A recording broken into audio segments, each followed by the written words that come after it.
Radio Publique Africaine.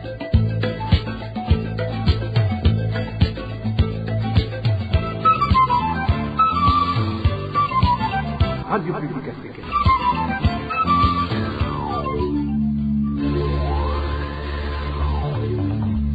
Ni umwanya w'amakuru mu Kirundi. Mukaba muyashyikirizwa na Emmanuel Nyongeko.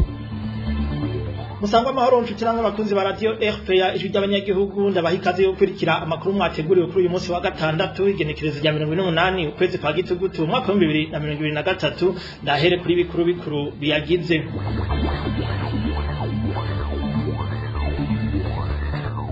Haravugwa umupolisi akorera muri zone ya Kanyosha muri komine Muha mu gisagara ca Bujumbura agisibije mu gusinzikariza ubuzima bamwe mu banyagihugu bo muri iyo zone. Intandaro yavyo ni mu ntango zano makuru. Umukuru w'igihugu cy'u Burundi Evariste Ndayishimiye aremanga ko hari abakozi b'ikigo OBR kijejwe kwegeranya amakori n'amatagisi bakingira ikibaba abakora urudandazwa rwa magendo, akavuga ko uko ari gusahura ubutunzi bw'igihugu. Turafitiye n'ikiganiro ku isoko musanzwe mukurikira ku misi yose ya gatandatu aho kigaruka ku kamo umukuru w'igihugu yateye abarwanyi bo muhari Hede Tabara kugira ngo bashire ibirwanisho hasi maze batahuke mu gihugu cabo c'amavukiro. Ntimuje kure mu kanya nido ryano makuru.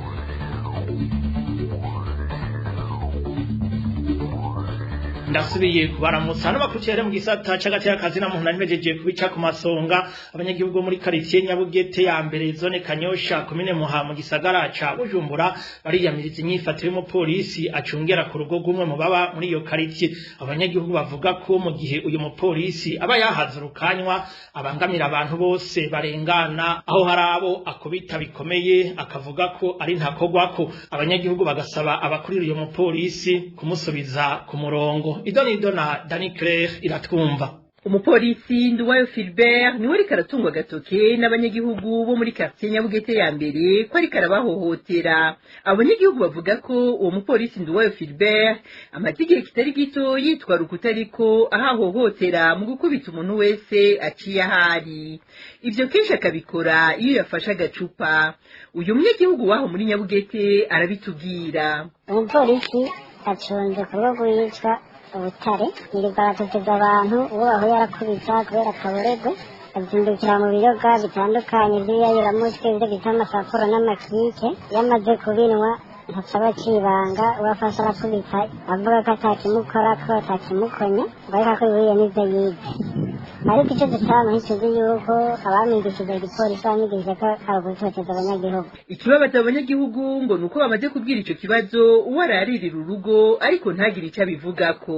N'umukoresha ubacunga bita Butare ikibazo aramaze kumenya twarakimubwiye n'abakorana basanzwe babizi ariko ntacashoboye kuba yofata kuri icyo kibazo. Turasavye inzego z'umutekano zibijejwe kuko ko dukitabarira dukora kuri polisi. Turasavye dushimitse ko abanyagihugu turarusha bamudukuriraho kabisa musore mu ikambi bazana ubushoboye kubana n'abanyagihugu. Uruganda rwa RPA ntitwashoboye kuronka urongoye quartier Nyabugete ya mbere cyo kimwe n'urongoye zone Kanyosha kugira tubabaze kuri iyo myidogo y'abanyagihugu barongoye. Twakuye musitanteri wa komine Muhanda Isenga Devote yamenyesheje ko atavyari bwamenye kandi ko atawumaze kumwitura kubijanye n'iyo ngorane. Arakoze Dani Claire iratwumva. Tubandanize mu bijanye n'intwaro hamwe n'ubutunzi aho hagiye gutanguzwa isuzuma y'ibintu byose bitangishwa ikori hamwe n'abatanga kori mu gisagara ca Bujumbura mu ntumbero yo kwegeranya ibiharuro nyavyo by'amakori azoza aratozwa hamwe n'abayatanga. Ivyo vyaraye bishikirijwe n'umukuru w'igisagara ca Bujumbura Jimmy Hatungimana mu nama yagiranye n'abajejwe intwaro bose bo muri ico gisagara kuri uyu wa gatanu. Uyu mutegetsi akaba yamenyesheje ko ico gikorwa kizomara amezi 4 guhera ku munsi wa mbere w'indwiza umvirize. Imeri ya Bujumbura irakeneye kumenya abatanga kori amataxi ikwiye gutoza. Ico gikorwa kizokorwa n'abakozi ba meri twebwe kandi tuzobikora twambaye umwambaro uturanga. Iki gikorwa kizokorwa kunzu aho muzogenda mwandika umutanga kori n'ikintu cyose gitangwa ko amakori canke amatagisi. Isuzuma rizotangurwa kuva ku munsi wa mbere aho bukera. Tuzohera muri komine ya Mukaza, tuzohera itariki 30 z'uku kwezi nyene, hanyuma tuzomara amezi 4 turi muri ico gikorwa kandi aho muzoca hose muzoba mufise non seulement muzoba mwambaye umwambaro wa mairie mugabo muzoba mufise ordre de mission kugira ngo aho muciye yahabwa kugira ngo n'ivya bisuma biriko byambika umwambaro wa mairie muzoba mufise ordre de mission ibintu byose bitangishwa ikori byose muzovyandika kugira ngo ntiyagire na kimwe gisigara amakori n'amataxi turayatanga hanyuma igisagara kikaca gikora imigambi isanzwe itunganijwe mu bene gihugu narisho bitubavuga nti ikori uraritanga hanyuma bikagusubirako dukeneye ibi biharuro tugomba turiko turegeranya byose tubishire muri ya mashine nyabwonko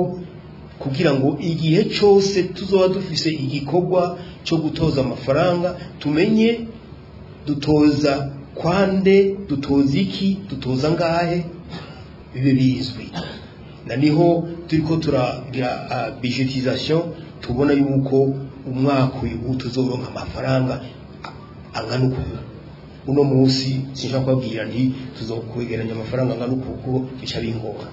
Tukiri ngaho nyene rero umukuru w'igihugu cy'u Burundi aragabisha abasahura amatungo ya leta mu kudatanga amakori hamwe nabo bafatanya ico caha ko bagiye guhanwa hisunzwe amategeko abagabishije inyuma y'amatohoza yerekanye ko hafatwa buri munsi abacisha ibidandazwa mu nzira za magendo bashika kuri 3 kandi babifashijwemwo na bamwe mu bakozi b'ikigo cy'igihugu gitoza amakori n'amatagisi OBR.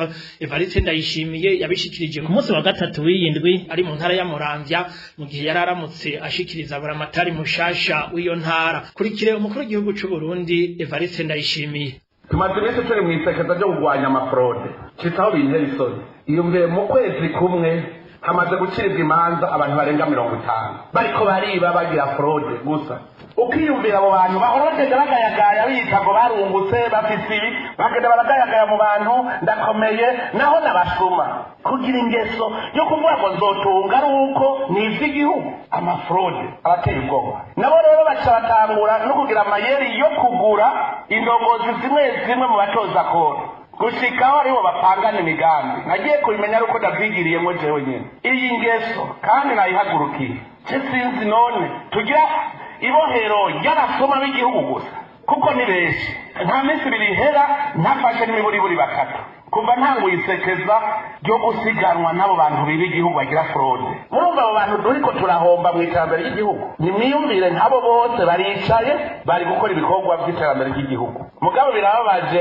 igihe tuzosanga mw'ibohero harimo nk'abantu 5,000 bose babasuma biva igihugu abantu nahora mbona duhura nkibaza ngo n'abantu kumbe nta bantu barimo umuntu ukamubona ariko aratambuka kumbe ni igifu birateye isoni kubona nk'umudandaza amaze gushika haronka imodoka akaguma yumva umutima wo kwiba gusa ivyo biva ku kudakunda igihugu igitabo mpanavyaha kirabivuga neza yuko umuntu yishe itunga ry'igihugu ahanwa abo badandaza ndizeye yuko abandi batarafatwa babihevye abo bantu bo muri obere nabo nta n'umutima bafite cyane mu gihe bahora bagwana ngo dukora ngo tutagira umushahara uraduga yari ingeso mbi umwana kuza akora mu nkono azorinda asaza akora mu nkono nimwiyumvire aho abo badandaza basigaye bafata bakumvikana nabo muri obere ati we bazumbwira ibyo uzozana kugira ngo nzokurekurengane nibagufata nzoza gutabara mvuge ngo nari nabibonye sinari bwaguha igitabo ivyo nivyo biba urumva ukazana ikamyo yose ukamubwira ibirimwo akabyandika ati nibagufata ati je nkaza ndirukana igitasi yuko nari nabibonye batagufashe naho ibandaniriza ari uwo muri obere abo nibo bariko bahomvya igihugu. Oya Evariste Ndayishimiye umukuru w'igihugu cy'u Burundi. Abanyagihugu muri zone ya Buringa komine Gihanga intara ya Bubanza bavuga ko barengewe n'isakwa ry'urutavana ko rikogwa n'abasirikare hamwe n'abapolisi mu ntumbero yo kurivyaza amafaranga. Ni mu gihe kuri wa gatanu abantu batari bake bafashwe bakajanwa mu gasho ka Brigade ya Gihanga mu kurekurwa bakigomboza amahera. Abanyagihugu bagasaba abategetsi b'igihugu bo ku rwego rwo hejuru kugira ico bakoze kugira ngo iyo ngendo ihagarare. Ni nkuru twateguriwe na Onezime Dushimagize. Ibyo bugenda ngo baze gukora baje kurondera amahera nako avuga nginyabu kaka nginyabu ni marimazi nakikimaze twari turimo dukwiye kudasaravuga uko niki ibintu byari byifashe mu gitondo cyo kuri wa gatanu muri zone Buringa komine Gihanga mu ntara ya Bubanza kuva kw'ibarabara rya mbere gushika ku rya 13 abasirikare n'abapolisi bariko barasaka barondera abadafise amakaye y'ingo hamwe n'abatagira akarangamuntu. Kubwo amasoko yacu abantu batashoboye kumenyekana igitigiri barafashwe baca bajanwa muri brigade ya Gihanga. Bamwe batwawe n'amakamyo y'igipolisi abandi batwarwa n'imodokari ya Lieutenant Colonel Aroni Ndayishimiye akora mu bice bya Buringa na Rukoko. Ariko rero abanyagihugu bavuga ko iryo sakwa y'urutavanako atakindi riba rigamije atari kubakuramo amafaranga. Umwe mu banyagihugu bo ngaho muri zone Buringa aravyigana. igisoda n'igipolisi cyashoboye kuhasanzara ku buryo gifata abantu bafashwe babasomera kuri buri gato bamwe basombwa na pikate kwa Aroni kuvuga n'ibya 220 bya 250 nyene babakuramwo hama bivanye nuko kuri buri rade hafungiwe abantu benshi bagagumiza babicaritse hanze abapolisi akabariho babashungira bashoboye kuronka ayo mahera azamwe nabi wabo bakabagombora agashobora kubarekura aho badashoboye kuronka nabo bakabashira mu gasho ka brigade n'ubu hariho abantu bagifungiweyo bivanye n'ukuntu bataronka amahera yo kwigombora kandi urumva hari igihe bashobora gufata umuntu ari ntawe niko atakintu na kimwe afise ukaca usanga kwigombora biragoye urumva bahitamo kumugumiza mu munyororo gushikaho nk'abagenzi bamwindiriye ko agashobora kumugombora. Isakwa nk'iryo nyene ryari ryakozwe mu minsi ibiri imbere yaho ni ukuvuga ku munsi wa gatatu muri iyo zone nyene. Abanyagihugu bo muri iyo zone ya Buringa bagasaba abategetsi b'igihugu ku rwego rwo hejuru kugira ico bakoze kugira iyo ngendo ihagarare. Mu ruganda rw'iradio RPA ntitwashoboye kuronka Leopold Ndayisaba musantira komine Gihanga kugira ngo twumve ico abivugako. Onezime dushimagize yemwe ariko murakurikira ni radio RPA ijwi ry'abanyagihugu dusabe baduha akaruhuko gato duheze dushishikare n'amakuru twabateguriye. RPA mu gisata cy'uburimyi inyuma y'indwi zibiri imirima y'abanyagihugu bo mu bice bitandukanye by'intara y'Ibitoke itewe n'imbeba zitema zigatongora ibiterwa byabo abanyagihugu bavuga ko gushika ubu atamufundi w'indimo arabashikako mu ntumbero yo kubereka uko bogwanya izo mbeba abo banyagihugu bagasaba abajejwe intwaro kugira ico bakoze kuko uburyo bo bakoresha mu kuzirwanya bwasenzwe ino nkuru nayo nyene tuyishikirizwa na Dani Claire iratwumva. Kuva batewe n'imbeba zo n'imirima abarimyi bo mu bice bitandukanye bo mu ntara y'Ibitoke bavuga ko bamenyesheje iyo ngorane abajejwe intwaro ariko nk'uko isoko ryacu ribimenyesha abo banyagihugu babazwa nuko gushika uyu munsi atamufundi w'indimo arabashikako kugira bafashe kurwanya izo mbeba. Haraheze n'ikiringo c'iyinga zibiri utanga kubonekeza imirimo rero nta bantu bamwe batabizi none ibintu umukuru w'umutumba abizi niba atashitse hose mu gihe yo bakora neza bose barababwiye kandi banabizi nta n'umuntu n'umwe w'umufundi ajejwe ivy'indimo arigera ahonyora baje kuraba ivyari nta n'umwe atabizi kwiga tuhakona mudusemerera mugabo n'ubu nta ntacyo tubona abajejwe intwaro bakora. Ikindi abo barimyi bavuga nuko bagerageza gutega izo mbeba ariko muri kino gihe c'imvura bitagishoboka. Nabo nta kirakoma kure kuko ibyize ngo turatega ngo nyene imvura ikigwa imvura iguye rero mba wa muti twateze ikintu twaguze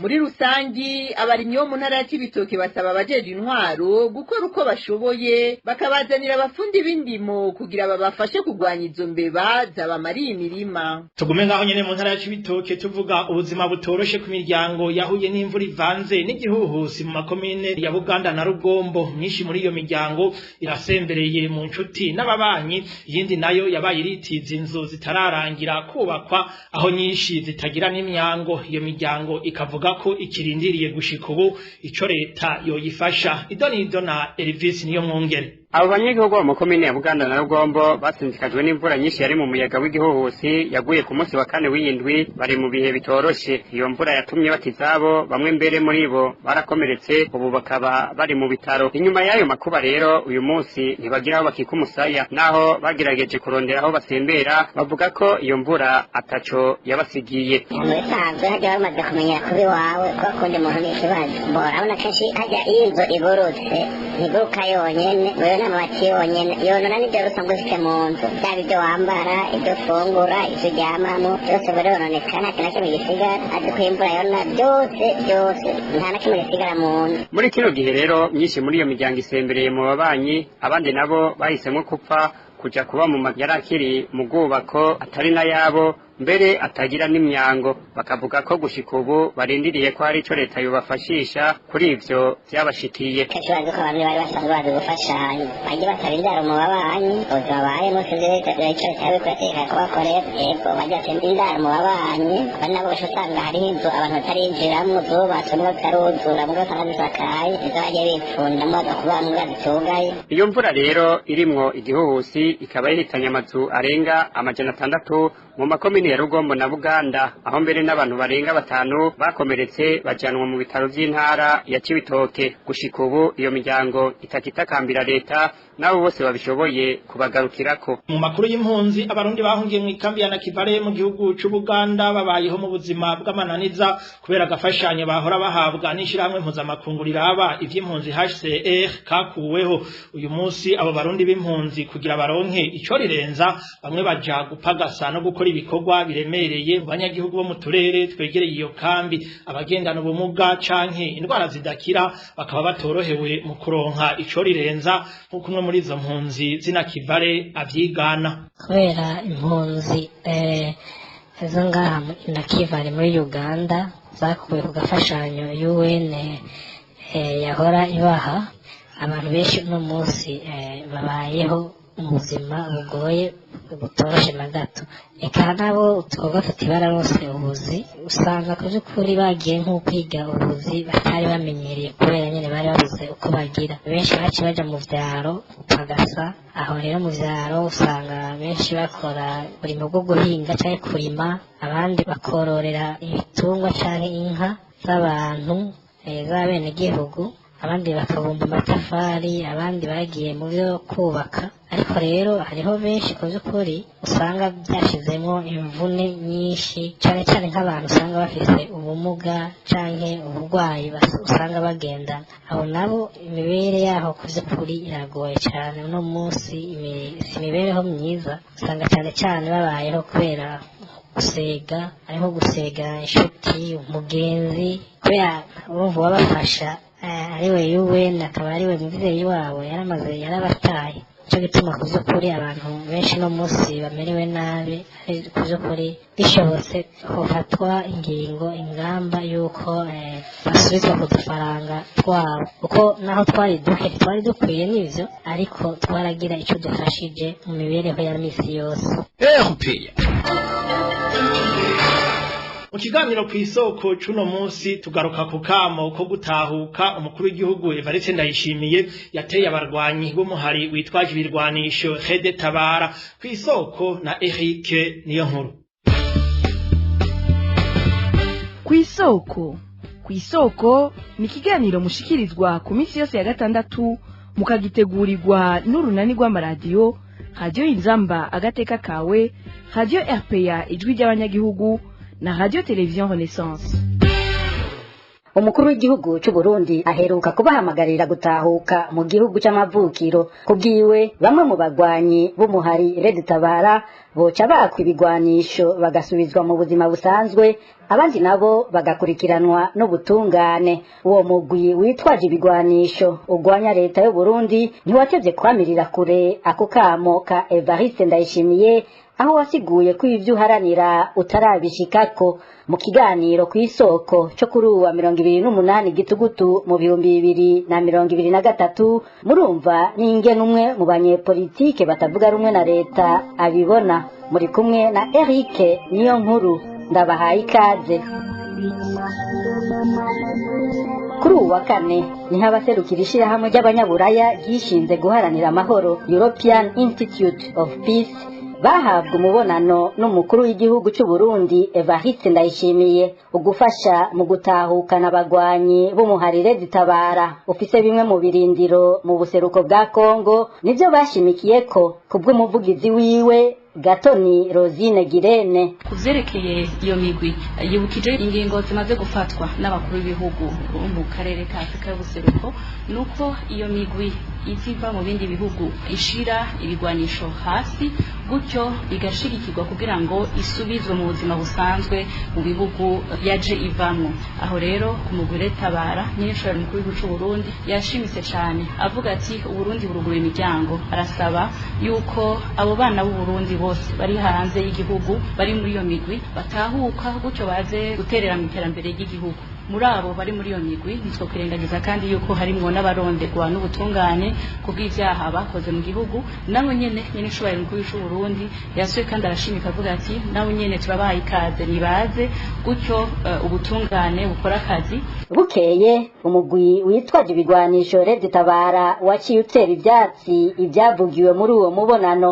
Kubw'umuvugizi w'igisirikare ca Tabara Patrick Nahimana, icihutirwa ni ibiganiro bishikana ku matora yemewe kandi adakumira. Icyatumye dufata ibigwanisho niho nyangwa ry'amasezerano y'Arusha, aho ubu butegetsi bwa CNDD-FDD bwayahonyanze bukayahonyanga izuba riva. Kuvuga yuko twokwitaba tugashira ibigwanisho hasi tudashitse kuri iyo ntumbero, ibyo ntibirimwo. Urugamba rero twatanguje tuzorubandanya gushika dushitse ku ntumbero twihaye. Bobo byo bashaka no kuvuga ngo bahamagara abantu ngo babake ibigwanisho ariko badakemuye umuzi w'ikibazo ca politike catumye bafata ibigwanisho. Ubwa mbere na mbere kwanza nagomba kumenyesha yuko mu marire Tabara dushigikiye iyo nzira yose yo gutorera umuti ibibazo by'u Burundi biciye mu nzira ya politike, biciye mu nzira yo kuganira ata amaraso arinze guseseka. Rero hoganirwa iki? Hoganirwa kwitunganywa ry'amatora adakumira aho rikiyemwo bose, umunyagihugu agasubizwa uburenganzira bwo kwitorera indongozi hubahirijwe amasezerano y'Arusha. Kuri mikro ya bagenzi bacu ba televiziyo Renaissance, umuvugizi w'umugambwe MSD Epitas Nshimirimana we wabona ko igikenewe kugira ngo ituze igaruke ari uko ubutegetsi bwa CNDD-FDD bugarukana icyuka cyiza cya politike mu gihugu. Inzira yonyene yuko hashoboka kugaruka ituze mu gihugu, hashoboka ko ibikorwa bitandukanye bya politike bishobora gusubira gukorwa mu Burundi, nuko habaho ibiganiro, abarundi bagashobora kumvikana, abarundi bagashobora kuganira ingene hashobora kuboneka icuka ciza ca politike, ingene hashobora kuboneka urubuga rwa politike kugira ngo iyi migambo ishobore gukora yigenga, amashirahamwe amaradiyo bishobore gukora mu bwisanzure bwabo, abapfungiwe vya politike, abapfungiwe ubusa bose bakarekurwa, hamwe n'impunzi n'abandi bose bari hanze bagashobora gutahuka kugira ngo bashobore kwitabira ivyo vyoba ari amatora.